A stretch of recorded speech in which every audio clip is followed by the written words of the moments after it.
and welcome. My name is Hannah and I am terrified of watercolor. I decided that I am going to let myself be a beginner and absolutely fail today so that I can learn with these very dusty brushes.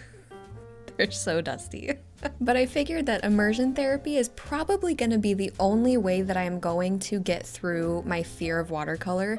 So every waking moment this week, every moment that I had free, I spent doing watercolor. Now, I tend to care so much about what my end result looks like.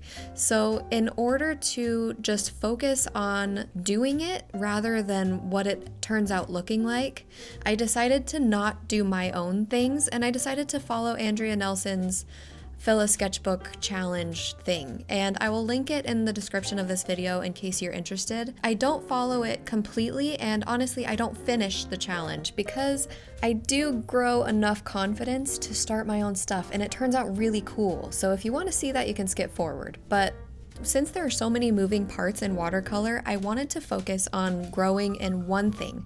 I wanted to only look at why these circles look so bad. And then hopefully if I could narrow it down and get like a good solid color without that like weird bleeding situation happening, then I would consider this week a success. But I actually struggled so much with the idea of if I should even release this video, because this is all I was doing. I wasn't drawing, I wasn't like doing anything in my sketchbook. I was living and breathing this. So this is what I've been up to, and if you're interested, come along for sure. And in a little bit, I do stop with this challenge and I do my own thing, so that's actually going to be really cool. Now, I am not going to show you every single piece of this challenge. I want to show you how bad it sucks at first, but then I want to show you the progress, because if you want to learn watercolor, you're not alone, that it's really hard.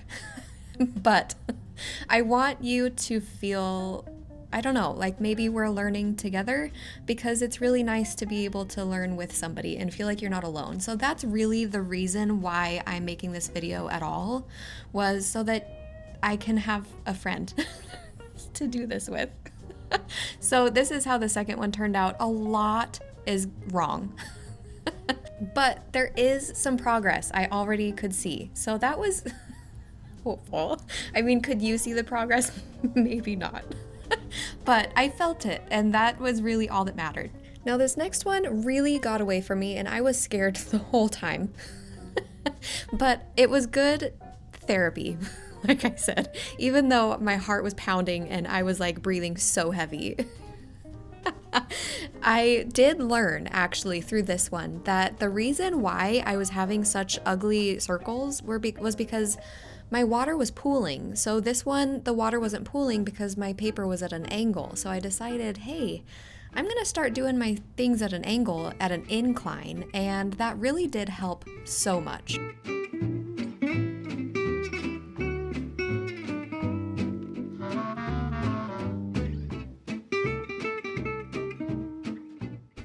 Now, by this point in the challenge, I am feeling really lost, and I still am like not grasping what's happening.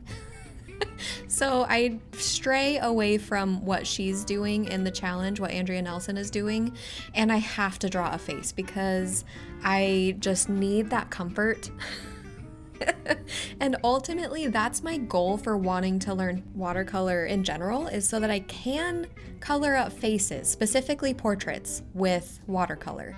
Now, I am doing the 100 Heads Challenge, and that is my end goal, is to do 5 of them with watercolor. And I will do it.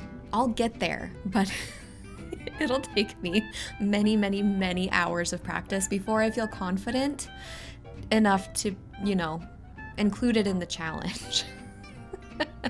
Now, this bookshelf one was really fun, and I'm glad that it was included. I didn't expect it to be this much fun, but I realized that having a lot of really small things to paint separately was a lot more manageable than doing like big areas. And so I'm getting there, and I'm starting to feel more confident. I mean, this pot, there was a mistake. But I was actually learning to anticipate what would happen when I did certain things. And you don't learn that unless you're actually in it and doing it. And it's actually really funny because if I can watch other people do watercolor, I'm watching along being like, nope, shouldn't have done that. But then as soon as I get to watercolor, I do that same thing 1,000 times. I don't know what the difference is between watching and actually doing. I guess this is just one of those things where I have to do it in order to learn.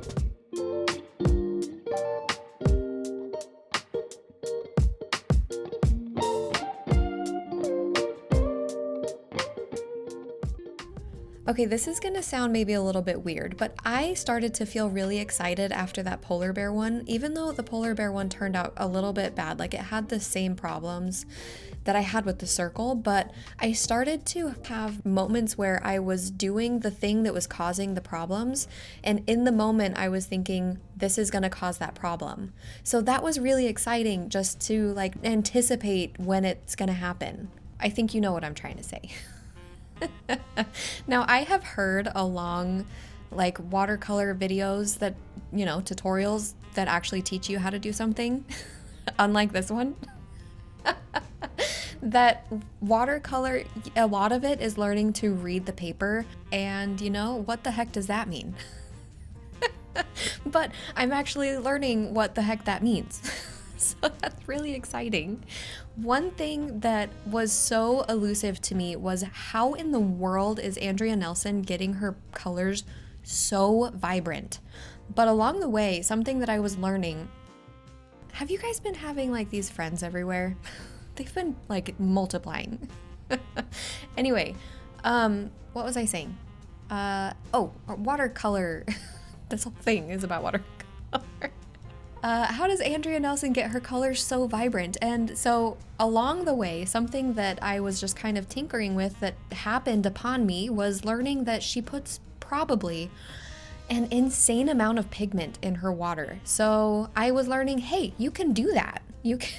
That's something that you can control, I guess.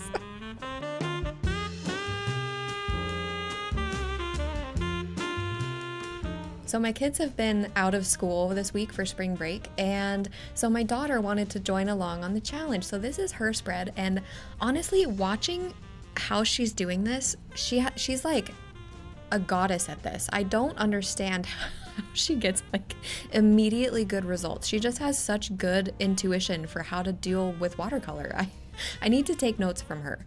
But since this was taking up so much of my time, and I also wanted to have, spend time with my kids while they're home from school, I decided that I would continue on with the challenge and practice the watercolor bits, but then I would let my kids do the line work if they wanted. They don't have to, but my daughter took me up on that challenge, and she really had fun with these Valentine's Day ones that Andrea Nelson was doing the challenge around Valentine's Day.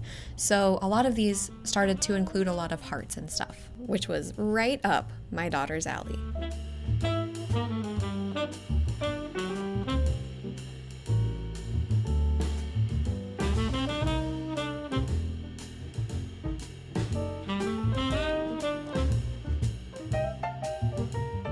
Oh my goodness, look at how cute these look. She did so good. I'm so proud of her.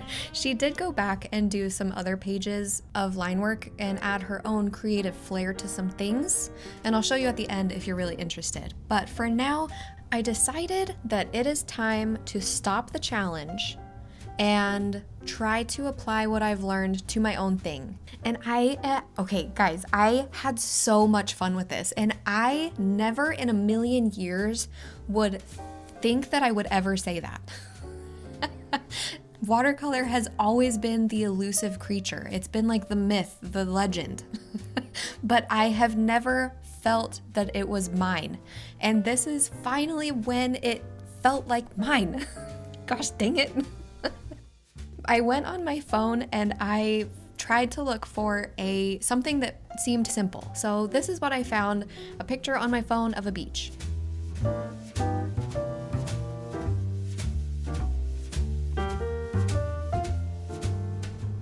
You might have noticed at the very beginning of this week, I was using the heat gun and it started smoking the second day, and I wasn't even abusing it. I was using it as recommended, and yeah, little smoke trail starts coming up. So I turned that thing off and unplugged it, and I have not used it since, and I will never use it again. I ended up using my hair blow dryer, which I actually preferred to that anyway. It just was more even of a dry, and it worked faster. So yeah. Ideally, maybe I should have left the marks out, but I kind of wanted to just practice. So I left it in because I don't care. But I love the water. That was a really cool surprise. And this is cool, sort of. Like, I might want to go back in and add just a little bit more of like this stuff. So let's see if I can control that and make it happen like around. Hey, did you like my real-time narration? It's so rare for me to have like a quiet moment to actually talk to the camera. Anyway, these like mountain things in the background was a total accident, but look at it. It looks so cool.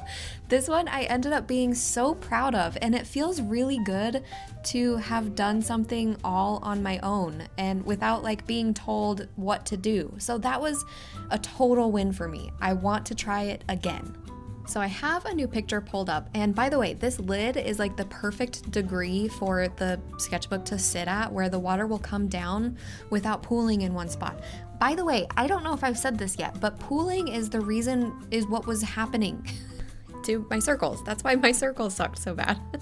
And pretty much all of the problems that I ever had was because of water pooling. So yeah, the incline is a super, super essential for me, essential for getting the results that I want. And that's really, really exciting for me to have learned that, because I never thought that I would ever learn that. I truly just cannot say how beneficial this week has been in terms of like progress with watercolor, even though it was like so hard and it was so draining to force myself to learn so much. But the good thing, the positive that came out of all of this, is I will never have to do this week again. The hardest part is over, and now I can just focus on applying what I've learned and just do little tweaks here and there, and hopefully I will get like some good results in maybe not so much of a painful way. Also, this picture, my husband took it when he was hunting, and it's such a beautiful picture. He has like such a good eye for taking pictures. It's pretty incredible, honestly. But yeah, one thing that I was having so much of a problem with was getting a dark enough black for these trees, and I kept trying to make it darker, but it never really like stuck. I could get it dark when it was wet. But then as soon as it dried, it would dry lighter. So that's kind of a bummer. If you have any tips for like how to get a deeper black, please let me know. I probably could just buy like a dark black. But there is a black in here, but it turns out gray every time I use it, so I don't really know.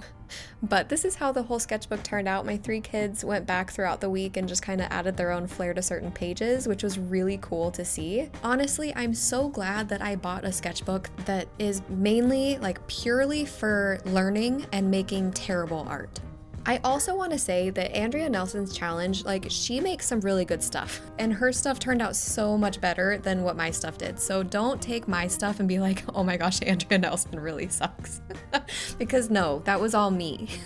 But I am so glad that I took this week to just let myself suck so that I could make stuff like this. And I'm so proud of myself. And that's really weird to say, but if you are learning watercolor and you're having a hard time, just know that you're not alone. Watercolor is hard. But in the meantime, I will see you in the next one. Doodaloo.